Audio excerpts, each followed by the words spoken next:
मैं सिर्फ एक गल वाजे करना चाहना है, मैं गिल्लां दा पुत्त है, नागां दा रहण वाला जट है, इस्माइल गिल दा पोतरा है।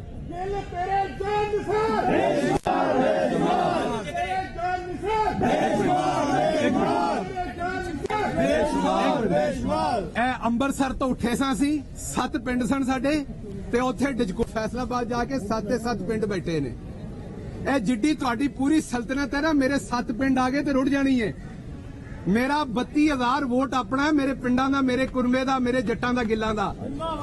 ਇਹ मैं चीमिया दा, मैं चीमिया दा, चट्ठियां दा, वड़ैचां दा, बाजुआं दा, मेरे इलाके दे राइयां दा, गुजरां दी गल नहीं कर रहा। मैं सिर्फ गिल्लां दा अपने टब्बर दी गल कर रहा। इसलिए तुसी मेरे ते स्याही सुट्टो, तुसी अपने काले करतूतां दी कोई शै भी मेरे ते सुट्टो। जट दा पुत्त है, तुहाडी मंजी पीढ़ी उथों तक ठोकांगा कि तुहाडियां नस्लां याद रखणियां। और सफदर दी बुढ़ी मरियम नूं मेरा अज पैगाम है, वो जिहड़ा यतीम 1500 रुपये महीने ते रखिया होया है, ओदी रन मरियम नूं मेरा अज पैगाम है, अगली बारी इहो जी थकी हुई हरकत कीती ते मैं उत्थे तुहाडे घर दे सामने आके प्रेस कॉन्फ्रेंस करांगा और तुहाडे घरों ही पानी भर के अपना मुंह धोवांगा जे तुसीं स्याही सुटोगे।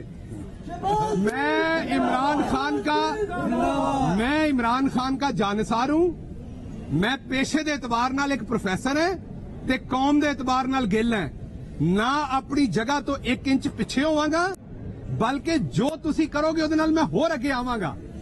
अज तुसी ये स्याही सुट्टी है या आंडे सुट्टे ने या तुसी अपने जो भी इत्थे डंडे देने ने, तुसी इत्थे गोली मारनी है मॉडल टाउन तरह। मैं पूरी हिक दे जोर दे नाल तुहाडे अगे खड़ा है। हुण मेरा जोर होर भी तेज हो जाएगा। तुसी मैनूं वक्त प्रोवाइड कर दिता है, तुसी मैनूं वजह प्रोवाइड कर दी है।